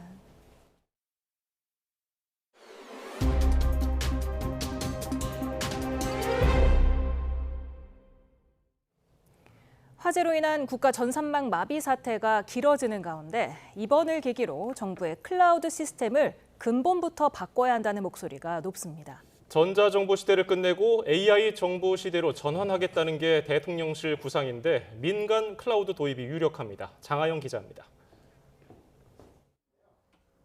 국세청 홈페이지에서 내야 할 세금을 확인한 뒤 은행 계좌번호를 입력하면 자동으로 계좌 이체가 디지털 전환이 빨랐던 우리 정부는 2000년대 초반 전자 조달 시스템과 인터넷 민원 서비스를 도입했고 2010년 들어 유엔에서 세계 1위 전자정부로 꼽을 정도로 이 분야 선진국입니다. 하지만 그런 발전이 인공지능 AI 시대의 필수인 클라우드 전환에는 오히려 걸림돌이 됐습니다. 17,000개가 넘는 정부 시스템이 각자 운용되고 보안을 이유로 호환되지 않기 때문입니다. 이번 화재로 정부 자체 클라우드인 G드라이브는 실물이 불타 복구조차 어려운데 그동안 정부 전산망이 하드웨어 없이 가상 서버로 컴퓨팅 자원을 이용한다는 클라우드의 기본도 갖추지 못했던 걸 여실히 보여줍니다. 이중 운영 체계를 당연히 유지해야 되는데 아예 그 시스템 자체가 없다는 게 놀랍습니다. 근원적인 중장기 해결 방안을 조속하게. 영국, 일본, 싱가포르 등 해외에선 민간 클라우드를 도입한 행정체계가 대세입니다. 미국은 2010년대부터 국방부와 법무부, 복지부 등 주요 기관이 민간 클라우드에 올라타면서 정부 자체 데이터 센터를 줄였는데 연방 정부 차원에서 민간과 계약을 맺습니다. 비용을 줄이면서도 통일된 보안 인증 제도를 도입해 보안성을 높였습니다. 우리나라도 지난 정부에서 민간 클라우드 중심 개편을 추진했지만 예산과 부처 간 불협화음으로 진척이 없었습니다. 그동안은 그 정부의 보안은 단순한 격리였습니다. 물리적으로 격리해서 우리는 아예 그냥 고립돼 있자는 정책이었는데요. 좋은 대책을 만들고도요. 결국은 또 예산하고 제도 문제 때문에 항상 진행되다가 이제 용두사미로 끝나는 경우가 많거든요. 민간 클라우드 전환 비용은 최소 1조 원 이상으로 예상됩니다. 전자정부 시대를 마감하고 AI 정부 시대로 전환하겠다는 포부를 밝힌 국가 AI 전략위는 다음 달까지 국가 디지털 인프라 구조 개선을 위한 종합 대책을 내놓는다는 계획입니다. YTN 장하영입니다. 정부는 국정자원 화재로 마비된 전산망 복구에 속도를 낼 수 있을 거라고 밝혔습니다. 윤호중 중앙재난안전대책본부장은 팔전산실에 전기 공급이 재개됐다며 이같이 말했습니다.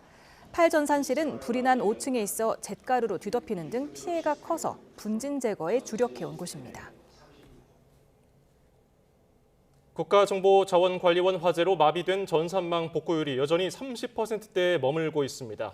중앙재난안전대책본부는 오늘 오후 6시 기준 1등급 1개를 포함해서 시스템 9개가 추가로 정상화됐다고 밝혔습니다. 이로써 전체 시스템 709개 가운데 273개가 다시 가동되면서 복구율은 38.5%로 집계됐습니다. 전체 복구가 예상보다 더디다는 지적에 대해서 중대본은 불이 난 5층에 있던 7의 1, 8 전산실과 연계된 시스템들이 아직 정상화되지 않고 있다고 설명했습니다. 그간 일본에서는 집권 자민당 총재에 당선되면 사실상 총리로 선출되는 거나 마찬가지였는데요. 지금의 일본을 보면은 그렇지 않아 보입니다. 공명당이 자민당과 26년 동안 이어온 연정협력에 종지부를 찍은 가운데 야당들 사이 합종연행 움직임이 여러 변수를 낳고 있기 때문입니다. 도쿄 김세호 특파원입니다. 공명당이 자민당과의 결별을 선언하면서 자민공명연립여당은 26년 만에 마침표를 찍었습니다. 自公連立政権については一旦白紙とし、これまでの関係に区切りをつけることとしたいと思います。 자민당 의석은 중의원 전체 465석 중 과반인 233석에 못 미치는 196석. 24석의 공명당이 빠져나가면서 자민당은 당혹스러운 기색이 역력합니다. 가능성이 희박하다고 여겨온 야당의 후보 단일화가 현실화될 가능성을 배제할 수 없기 때문입니다. 148석의 제1야당인 입헌민주당은 제3야당인 국민민주당 대표를 지지할 수 있다고까지 말하며 야권 단합을 연일 외치고 있습니다. やっぱり野党第1党、第2党、第3党がしっかり固まれば間違いなく196を超すことはできると思いますし、いろんな意味で何が起こるか分からない状況だと思います。 국민민주당은 단일화를 위해서는 정책 방향이 일치해야 한다며 일단 거리를 두고 있습니다. 安全保障についての考え方を整理して、国民民主党の考え方として同じくですね、歩んでいただけるかどうか、それをぜひ党内で確認をいただきたいというふうに思います。 일본 유신회 역시 단일화 참여 여부를 명확히 하지 않으며 추이를 살피고 있습니다. 공명당은 야권이 단일화하면 협력할 수 있다는 뜻을 내비치면서도 자민당이 공명당의 개혁안을 모두 수용하면 연립 여당에 복귀할 수 있다는 이른바 양다리 전략을 구사하고 있습니다. 이런 가운데 입헌민주당과 일본 유신회, 국민민주당이 조만간 3당 대표 회담을 하기로 하면서 결과에 초미의 관심이 쏠리고 있습니다. 총리 지명 선거를 위한 임시국회가 오는 20일쯤 열릴 것으로 예상되는 가운데 앞으로 일주일 동안 일본 전국은 한치 앞을 내다보기 힘들 만큼 거세게 요동칠 것으로 보입니다. 도쿄에서 YTN 김세호입니다. 곳곳에 가을비가 내리고 있습니다. 내일도 대부분 지역에 오락가락 비가 이어지겠는데요. 내일까지 영동 남부와 경북 북동부에는 80mm가 넘는 호우가 쏟아지겠고 그 밖에 남부에 최고 60mm, 서울 등 중서부에도 많게는 30에서 40mm의 비가 내리겠습니다. 비는 내일 오후에 대부분 그치겠지만 영동과 남부는 밤까지 이어지는 곳이 있겠습니다. 내일도 비가 내리며 종일 서늘하겠지만 비가 소강 상태를 보이는 일부 지역에서는 늦더위가 나타나기도 하겠는데요. 내일 서울 낮 기온은 20도, 대전은 22도, 광주는 25도를 보이겠습니다. 남은 한 주간 비가 자주 내릴 전망입니다. 지금까지 날씨 정보였습니다.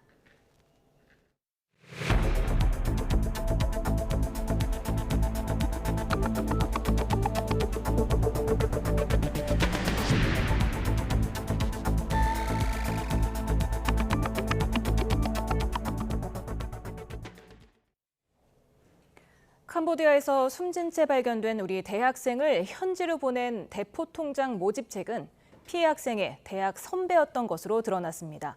경북경찰청은 캄보디아에서 숨진 22살 A씨가 충남 한 대학교에 다니다가 학교 선배인 모집책의 권유를 받고 출국한 사실을 확인했습니다. 이 모집책은 통장을 비싸게 사준다며 A씨를 캄보디아로 유인한 혐의로 지난달 검거돼 재판에 넘겨진 상태입니다. 이 같은 대학생 피살 사건을 비롯해 캄보디아에서 한국인을 상대로 한 범죄가 폭증하면서 불안감이 커지고 있습니다. 가족이 캄보디아에서 연락이 끊겼다는 신고가 전국 각지에서 빗발치자 경찰은 현지에서 피해자 전수조사를 검토하고 있습니다. 김근우 기자입니다. 대학생 피살 사건을 계기로 캄보디아에서 벌어진 한국인 상대 범죄가 수면 위로 떠오른 가운데 가족이 캄보디아에 간 뒤 연락이 끊겼다는 비슷한 신고가 더 있었던 것으로 확인됐습니다. 광주 광산구에 사는 20살 A씨는 6월 태국으로 출국한 뒤 넉 달째 연락이 닿지 않고 있습니다. A씨는 8월 10일쯤 가족과 마지막으로 통화하면서 살려달라는 말을 남긴 것으로 알려졌는데 경찰이 추적한 통화 당시 위치는 캄보디아 프놈펜 주변이었습니다. 8월 달에 부모가 통화가 이루어져요. 캄보디아라고 하면서 그들이 지금 연방이 연락이 안 되네요. 캄보디아 프놈펜 쪽으로 일단 시작이 됩니다. 정확한 위치에 저희도 파악이 안 되고 있고요. 경북 상주에서도 30대 남성이 캄보디아에서 실종돼 경찰이 수사를 벌이고 있습니다. 이 남성은 지난 8월 중순 출국했는데 며칠 뒤 가족에게 연락이 와 2천만 원을 보내면 풀려날 수 있다고 말한 뒤 연락이 끊겼습니다. 제주에서도 20대 남성이 캄보디아에 감금됐다가 가상화폐를 주고 풀려난 사건이 뒤늦게 드러나는 등 아직 알려지지 않은 캄보디아 범죄 관련 피해가 더 있을 수 있다는 지적이 나옵니다. 지난 2021년 4건에 그쳤던 한국인의 캄보디아 납치 신고 건수는 올해 8월까지 330건으로 폭증했습니다. 경찰은 캄보디아 교민 등을 상대로 한국인 범죄 피해자 전수조사를 진행하는 방안을 검토하고 있습니다. YTN 김근우입니다. 충북에서도 관련 신고가 접수됐습니다. 충북 음성경찰서는 아들이 캄보디아에 감금된 것 같다는 부모의 신고가 접수돼서 사실 확인에 나섰습니다. 신고자는 아들이 지인 2명과 캄보디아에 여행을 갔는데 프놈펜의 한 건물 안에서 감시를 받고 있다며 SNS로 연락이 왔다고 진술한 것으로 전해졌습니다. 대전경찰청은 동남아로 출국한 30대 남성 A씨가 연락이 끊겼다는 신고를 접수해 수사에 착수했습니다. 경찰은 실종된 A씨의 여동생이 오빠와 연락이 닿지 않는다며 경기 시흥경찰서에 신고했고 지난 10일 대전경찰청에서 사건을 이첩받아 수사 중이라고 설명했습니다. A씨는 지난 2월 SNS를 통해 사업 구상하러 베트남에 간다, 또 캄보디아에서 텔레마케팅 사업을 할 것 같다 등의 연락을 남긴 것으로 알려졌습니다. 대구경찰청은 가족이나 지인이 캄보디아로 출국한 뒤에 연락이 닿지 않는다는 신고 3건을 접수해서 조사하고 있다고 밝혔습니다.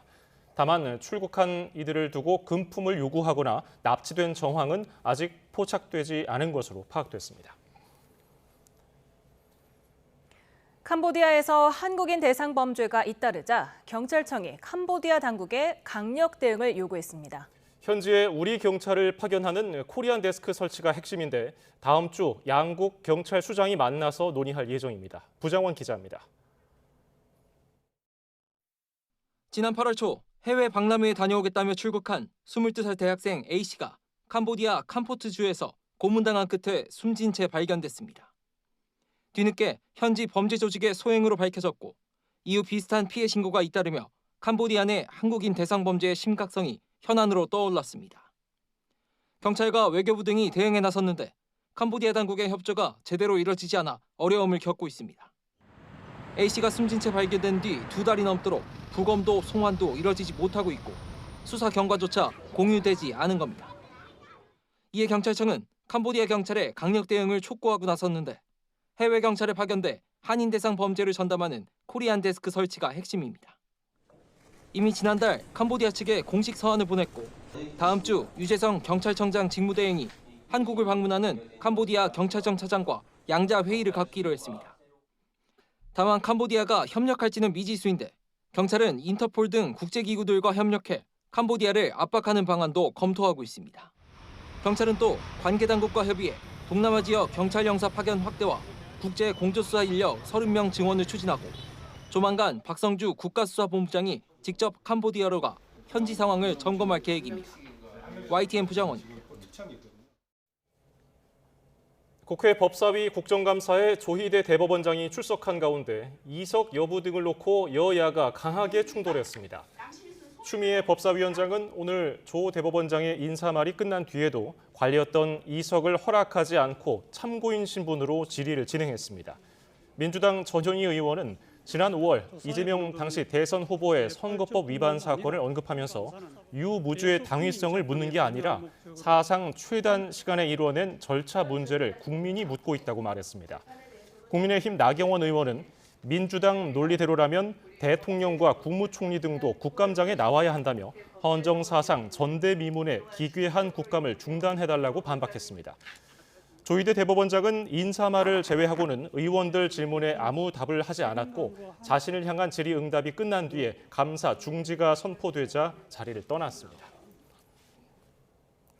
이재명 정부 국정감사 첫날 국회에서는 관심이 집중됐던 법사위를 포함해 상임위 8곳이 동시에 돌아갔습니다. 여야의 치열한 주도권 쟁탈전 속에 눈살을 찌푸릴 만한 고성과 막말도 잇따랐습니다. 국감 첫날 모습을 김다연 기자가 정리했습니다. 산업통상자원부를 상대로 한 국정감사장에선 윤석열 정부 당시 미국과 맺은 원전 합의문 공개 여부가 쟁점이 됐습니다. 내국 계약이라고 깎아내린 더불어민주당은 전임 정부 뒤치다거리를 하느라 녹록지 않다며 이런 말까지 했습니다. 윤석열 정부가 이렇게 쌓아놓은 똥을 치워야 되는 입장에서 미국이라는 상대방도 있고 하기 때문에 그래서 공개가 아마 신중한 것 같습니다. 잠시 감사 중지를 하도록 하겠습니다. 감사 중지를 선포합니다. 국회 정무위원회에 불 지핀 건 공공기관장 알박기 인사였습니다. 민주당은 내란 극복을 위해선 지금 기관장들을 끌어내려야 한다고 주장했고, 국민의힘은 문재인 정권 인사들도 악착같이 버텼다고 반박하며 맞섰습니다. 저는 이 내란 극복의 가장 중요한 것은 결국 사람과 조직에 대한 정비라고 생각합니다. 이제 또 민주당이 또 정권 잡으니까 지난 정부 때 사람 왜 안 물러나냐고 참 징글징글합니다, 진짜. 외교통일위원회 의원들은 이재명 대통령과 사법연수원 동기인 차지훈 유엔 대사를 국감장에 부르는 문제를 놓고 설전을 벌였습니다. 중책을 맡을 만한 인물인지 따져봐야 한다는 야당 주장에 여당은 근거 없는 출석 요구라고 딱 잘라 말했습니다. 차지훈 증인이 화상으로 출석하여 모든 의혹을 불식시킬 수 있도록 정쟁용으로 모욕을 주기 위해서 혹은 누구와 가까운 사람이니까 한번 불러서 그냥. 국토교통위원회 국감은 전임 정권의 서울 양평 고속도로 종점 변경 의혹과 이재명 정부의 집값 대책이 우마 위에 올랐습니다. 갑자기 대안1은 강상면으로 바뀌고 대안2는 양서면으로 바뀝니다. 싹 통으로 갈아엎었어요. 국토부 장관은 6.27 대책을 부분 치료제라고 답하셨습니다. 그런데 지금 보니 치료제는커녕 마약과 같은 처방이었습니다. 국정감사 첫날부터 거세게 부딪힌 여야. 앞으로 한 달 가까이 여당은 윤석열 정부 책임론을 부각하고 야당은 이재명 정권 실정을 강조하며 어느 때보다 치열한 설전을 벌일 거로 보입니다. YTN 김다현입니다. 국방부 국정감사에서는 12.3 비상계엄을 내란으로 규정해서는 안 된다는 야당의 주장에 여당이 내란을 옹호하는 거냐고 맞서면서 고성과 욕설까지 터져나왔습니다. 여야 의원들은 대북 정책을 놓고도 큰 인식차를 보였습니다. 나혜인 기자입니다. 국방부 국정감사 첫날 국민의힘 소속 성일종 국방위원장은 안규백 장관이 국방개혁 추진기구로 설치한 민관군 합동자문위원회를 문제 삼았습니다. 위원회 공식 명칭에 내란 극복이란 말을 넣었는데 내란 혐의는 아직 재판 중이라 못 박아선 안 된다고 주장한 겁니다. 내란이라고 하는 용어를 쓰셨는데 어떤 법적 근거에서 내란이라는 용어를 쓰셨죠? 여당은 곧바로 거세게 반발했습니다. 내란의 인정이 내란 노력은 누구야? 이 자리에 앉아있을 자격 없어요. 고성과 막말은 20분 넘게 이어졌고 급기야 욕설까지 터져나왔습니다. 계엄이 불법이라고 탄핵된 건지 그게 어떻게 내란이라고 탄핵된 거야? 알고서 좀 얘기를 해요. 안 장관은 무장한 군인이 국회를 유린하며 헌법을 어겼는데 이게 내란이 아니면 뭐냐고 반박했습니다. 내란에 연루된 군인은 진급이 예정돼 있어도 취소할 거라며 핵심 역할을 한 국군 방첩사령부는 내년까지, 정보사 등 군 정보기관은 내후년까지 개편을 끝내겠다고 예고했습니다. 5,200만이 실시간으로 목격을 했고 5,200만이 피해자입니다. 내란으로 규정할 수밖에 없는 것이죠. 여당이 윤석열 정부의 계엄 책임론에 집중하는 사이 야당은 이재명 정부의 대북 정책에 문제가 있다고 날을 세웠습니다. 북한이 중국, 러시아와 밀착해 우리를 위협하는데 평화를 구걸하고 있다고 깎아내렸습니다. 9.19 남북군사합의 복원을 두고 통일부와 국방부 입장이 다른 게 아니냐는 지적도 잇따랐는데 안 장관은 부처 간 한 목소리를 낼 수 있도록 유기적으로 협력하겠다고 답했습니다. 또 주한미군이 중국과 북한의 위협에 모두 대응해야 한다고 언급한 미 육군 장관의 발언에 대해선 미국 입장은 이해하지만 우리 입장에선 북한의 위협이 최우선이라며 동의할 수 없다고 강조했습니다. YTN 나인입니다. 김건희 특검에서 조사받은 뒤 자택에서 숨진 채 발견된 양평군청 공무원의 사인과 관련해 국과수가 범죄 혐의점이 없다고 잠정 판단했습니다. 경찰은 유족에게 현장에서 확보한 유서의 사본을 제공한 것으로 파악됐습니다. 유서현 기자입니다. 강압에 전혀 기억도 없는 대답을 했다. 숨진 양평군청 공무원 A씨가 김건희 특검팀에 출석해 야간 조사를 받고 귀가한 지난 3일 새벽 작성한 자필 메모에 담긴 내용입니다.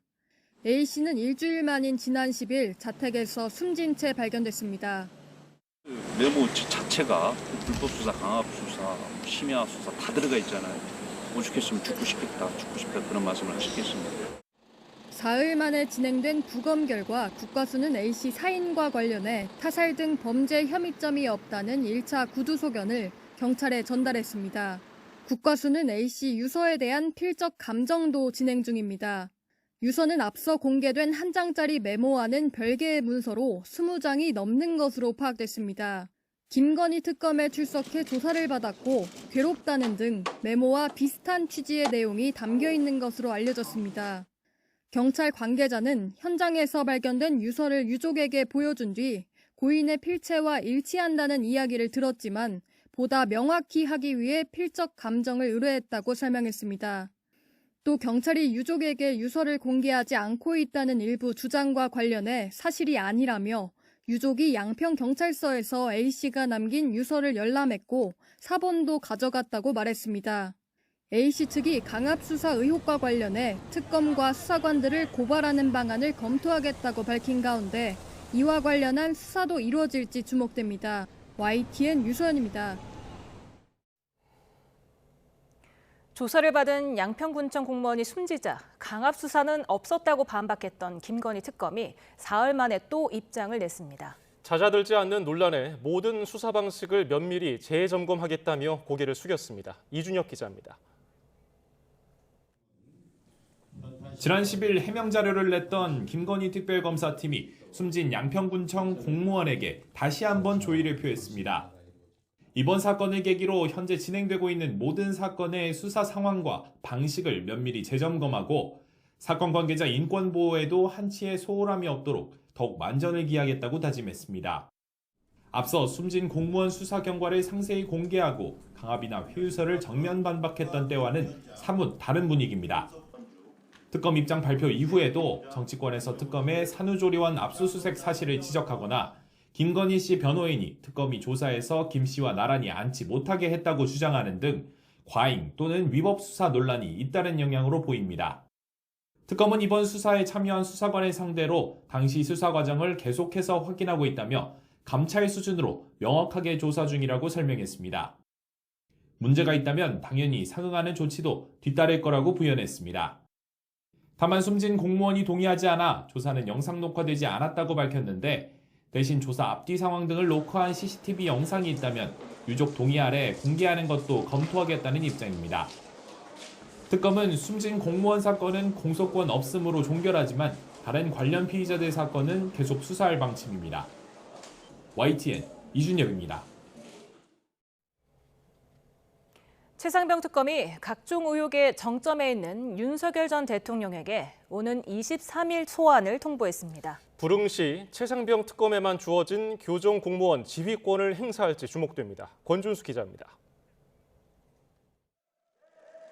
최상병 특검이 윤석열 전 대통령에게 오는 23일 오전 10시에 출석하라는 요구서를 보냈습니다.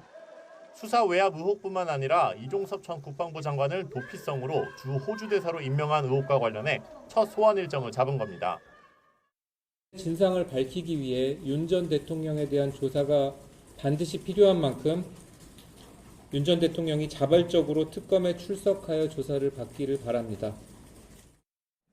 다만 다른 특검 소환에도 불응하고 내란과 체포영장 방해 혐의 등 각 재판에도 모두 나오지 않고 있는 윤 전 대통령의 출석 여부는 이번에도 불투명합니다. 특검 관계자는 조사 한 번 하지 않고 재판에 넘기는 일은 없어야 한다는 게 방침이라며 조사 불응 시 형사소송법 절차 등을 하나하나 논의해 나갈 거라고 설명했습니다. 특검은 윤 전 대통령이 소환에 불응할 경우 교정 공무원 지휘권을 행사하는 방안도 검토하고 있습니다. 교정 공무원 지휘권은 법원의 영장 집행을 위해 교도관 등을 지휘할 수 있는 권한으로 개정된 최상병 특검법에만 포함됐습니다. 다만 특검은 출석 날짜를 23일로 잡은 것은 재판 등 다른 일정이 없고 준비할 시간적 여유도 고려한 것이라며 윤 전 대통령이 출석 요구에 응할 것을 기대하고 있다고 강조했습니다. YTN 권주수입니다. 윤석열 전 대통령이 내란 우두머리 혐의 재판에 14회 연속 불출석했습니다. 서울중앙지방법원은 오늘 윤 전 대통령이 나오지 않아 피고인 없이 진행하는 벌석 재판을 이어갔습니다. 재판부는 불출석에 따른 불이익은 윤 전 대통령이 부담한다며 피고인이 출석해서 입장을 밝히는 게 좋을 것 같다고 말했습니다. 미국의 관세율 인하 대가로 우리가 약속한 3,500억 달러 대미 투자안을 놓고 한미 양국이 줄다리기를 이어가는 가운데 미국 측이 새로운 대안을 제시한 것으로 파악됐습니다. 양국 재무수장은 오는 15일 추가 협상 여부를 조율하고 있습니다. 강진원 기자의 보도입니다. 한미 관세 협상 후속 협의 과정에서 미국 측이 새로운 제안을 했다는 사실은 국회 외교통일위원회 국정감사장에서 공개됐습니다. 국감에 출석한 조현 외교부 장관이 협상 진행 경과를 설명한 겁니다.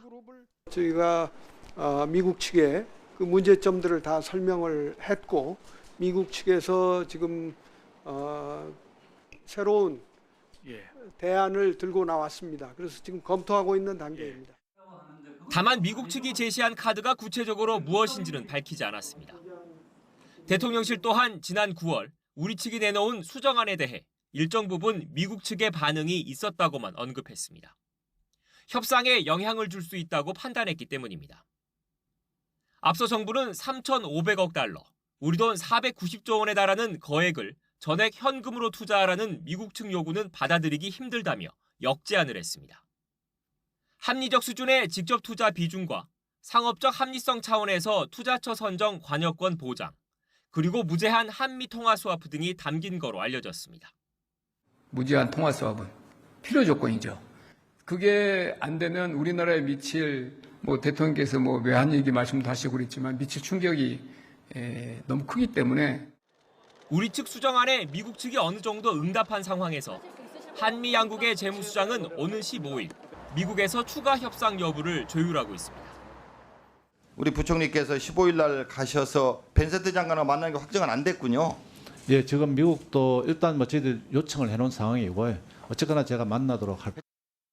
스콧 베선트 재무장관은 미국 외환시장과 환율 정책을 관리하는 핵심 당국자로 트럼프 대통령의 최측근 참모 가운데 한 명으로 꼽힙니다. 대통령실은 경주 에이펙 정상회의를 계기로 방한하는 트럼프 대통령과 한미 관세 협상을 매듭짓길 바라는 분위기입니다. 국익 훼손은 안 된다는 원칙을 지키며 이견을 좁힐 수 있는 시간이 얼마 남지 않았습니다. YTN 강준원입니다. 미중 무역 갈등이 다시 불붙자 원달러 환율이 5개월여 만에 다시 1,430원대로 급등했습니다. 외환 당국은 면밀히 시장 상황을 점검하고 있다며 1년 반 만에 구두 개입에 나섰습니다. 손효정 기자의 보도입니다. 미중 무역 신경전이 격화된 주말이 지나고 장이 열리자마자 원달러 환율은 급등했습니다. 1,430원으로 출발해 장중 1,434원까지 치솟았습니다. 지난 5월 이후 5개월여 만에 가장 높은 수준입니다. 미뤄지는 한미 관세 협상에 미중 무역 갈등까지 고조되며 불확실성이 커지자 원화가 약세를 나타냈습니다. 환율이 1,430원 안팎을 넘나들며 진정되지 않자 외환당국은 구두 개입 카드를 꺼내들었습니다. 기획재정부와 한국은행은 시장에 쏠림 가능성 등의 경계심을 가지고 면밀히 모니터링하고 있다고 공지했습니다. 구두 개입은 정부나 중앙은행이 외화를 직접 사고 파는 대신 환율 안정 메시지를 통해 시장의 심리를 조정하는 정책 수단을 말하는데 중동 지역 정세 불안으로 환율이 1,400원 부근까지 오른 지난해 4월 이후 1년 반 만에 다시 이뤄졌습니다. 구두 개입 이후 원달러 환율은 진정세에 접어들었고 오후 3시 반 기준 1,425.8원을 기록했습니다. 국제 정세가 불안정한 상황에서 위험 자산 회피 심리가 커지고 있지만 이 같은 환율 급등세는 단기적인 현상에 그칠 거란 분석도 나오고 있습니다. 1,400원대 이상에서 저는 오랫동안 고차가 되기보다는 이런 프랑스나 일본의 정치적 리스크, 또 우리나라와 미국의 관세 협상, 이거는 언제든지 해결될 수 있는 저는 문제라고 보고 있거든요. 코스피 역시 대외 악재의 직격탄을 맞아 1.7% 빠지며 하락 출발했습니다. 한때 3,520선까지 밀렸지만 미중 추가 협상 여지에 낙폭을 일부 줄여 3,584로 마감했습니다. 삼성전자가 실적 발표를 앞둔 가운데 다시 대형 반도체주를 중심으로 증시가 반등을 이어갈 수 있을지 주목됩니다. YTN 손효정입니다. 쿠팡이츠가 할인 행사 관련 수수료를 할인 전 가격을 기준으로 계산하는 약관을 운영하다 공정위의 시정 권고를 받았습니다. 공정위는 쿠팡이츠와 배달의 민족 이용 약관을 심사한 결과 쿠팡이츠의 경우 할인 행사의 중개와 결제 수수료를 할인 뒤 가격이 아닌 할인 전 가격을 기준으로 부과했다고 밝혔습니다. 이에 대해 쿠팡이츠는 서비스 초기부터 동일한 중개 수수료 산정 방식을 유지해왔고 입점업체에게 이런 방식에 대한 정보를 사전에 충분히 명시하고 고지했다는 사실을 향후 공정위 절차에 따라 성실히 소명할 예정이라고 밝혔습니다. 이재명 정부 출범 이후 두 번의 부동산 대책에도 불구하고 서울 아파트값 상승세가 심상치 않자 정부가 이번 주에 세 번째 대책을 내놓기로 했습니다. 김윤덕 국토부 장관은 규제 지역 확대가 불가피하다면서 구체적인 방안을 검토하고 있다고 밝혔습니다. 최두희 기자입니다. 6.27 대출 규제 9.7 공급 대책에도 불구하고 성동, 마포 등 이른바 한강벨트를 중심으로 서울 아파트값 상승세가 이어지자 이재명 정부가 취임 4개월 만에 세 번째 대책을 내놓습니다. 발표 시점이 초읽기에 들어간 가운데 강력한 규제책이 나올 것으로 보입니다. 조만간 발표할 계획으로 있고요. 공급은 공급대로 또 이렇게 빨리 속도를 내면서 또 수요 부분에 또 저희들이 할 수 있는 정책을 이렇게 발표하게 될 것 같습니다. 이에 더해 김윤덕 국토교통부 장관은 부동산 규제 지역 확대 지정이 불가피하다고 밝힌 만큼 투기 과열 지구와 조정 대상 지역 확대가 유력해 보입니다. 불가피하다는 생각을 하고 있고요. 좀 구체적인 방도에 대해서는 세부적인 검토를 진행하고 있습니다. 마포, 성동구 같은 한강벨트 권역 등이 묶일 거라는 전망이 나오는데 규제 지역이 되면 무주택자와 1주택자 주택담보대출 상한이 70%에서 40%로 축소되고 분양권 전매 제한 등이 추가로 적용됩니다. 토지거래 허가구역을 확대 지정하는 방안은 법안 처리까지 시일이 필요해 이번 대책에선 제외될 전망입니다. 아울러 주택담보대출 한도를 6억 원에서 4억 원으로 낮추는 등의 방안과 현행 40%인 총부채 원리금 상환 비율 DSR 한도를 35% 안팎으로 낮추는 방안도 거론됩니다. 이번 대책의 세제와 관련한 방향성도 공개될 예정입니다. 부동산 가격을 잡는 데 세금을 쓰지 않겠다고 했던 이재명 대통령의 말씀이 거짓말로 판명이 되나요? 그런 부분도 안 쓴다는 게 아니고요. 가급적 그 최후의 수단으로 쓰겠다는 그런 말씀으로 저는 이해를 하고 있습니다. 다만 조만간 발표하게 될 세 번째 대책이 특단의 공급 대책 없이 오로지 수요 억제 강화에만 초점을 맞춘다면 한계도 뚜렷할 전망입니다. 수요 억제 이런 측면에서의 강화에 국한돼 있어서 전체적인 근본적인 원인을 해결하는 공급에 대한 집중적인 물량 확대 부분이 좀 추가돼야 된다고 보여지고요.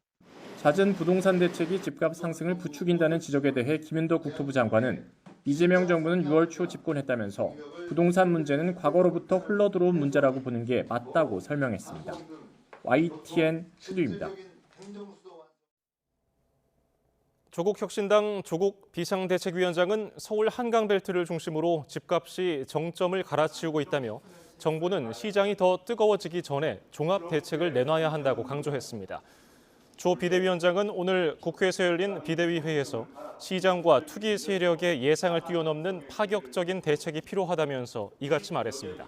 오세훈 서울시장의 부동산 정책을 향해서는 강남벨트 중심의 규제 완화와 재건축 활성화 정책 등은 오히려 집값을 부추길 우려가 크다면서 오 시장이 심각한 상황에서 서울시장이 아닌 강남시장을 자처하고 있는 것이라고 덧붙였습니다.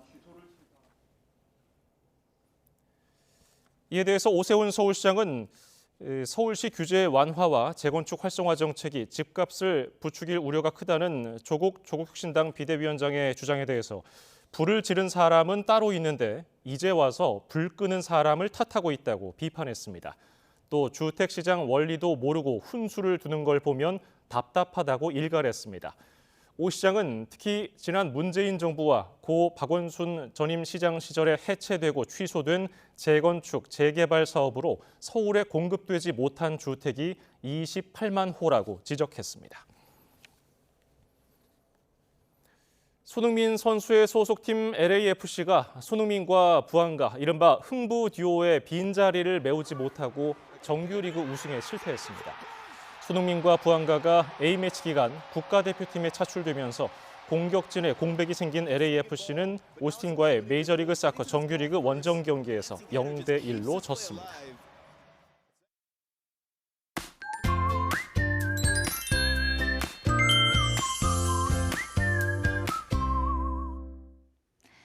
오늘도 곳곳에 가을비가 내리고 있습니다. 비가 내리면서 날씨도 종일 서늘한데요.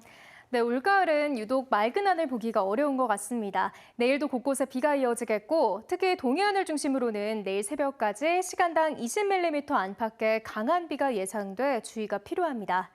가을비치고 양도 제법 많겠는데요. 내일까지 영동 남부와 경북 북동부에는 80mm 이상, 남부 내륙에 최고 60mm, 서울 등 중서부에도 많게는 30에서 40mm의 비가 예상됩니다.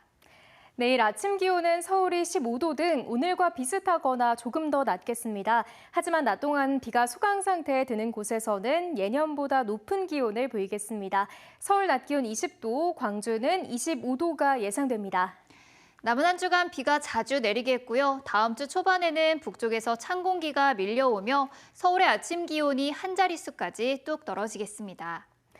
네, 연일 가을비가 내리며 날씨가 많이 서늘해졌는데요. 이럴 때 감기에 걸리기 참 쉽습니다. 특히 비가 올 때는 습도가 높은 탓에 세균이 잘 번식하고 기온 변화도 심해서 면역력이 크게 떨어질 수 있습니다. 네, 감기에 걸리지 않도록 얇은 외투 꼭 챙겨 다니시고요. 젖은 옷은 빨리 갈아입는 게 좋습니다. 또 실내외 온도차를 줄여주고 환기를 자주 하는 등 습도를 조절하는 게 중요하다고 하네요. 지금까지 날씨 캔버스의 신미림, 윤수빈이었습니다. 오늘 뉴스플러스는 여기까지입니다. 시청해주신 여러분 고맙습니다.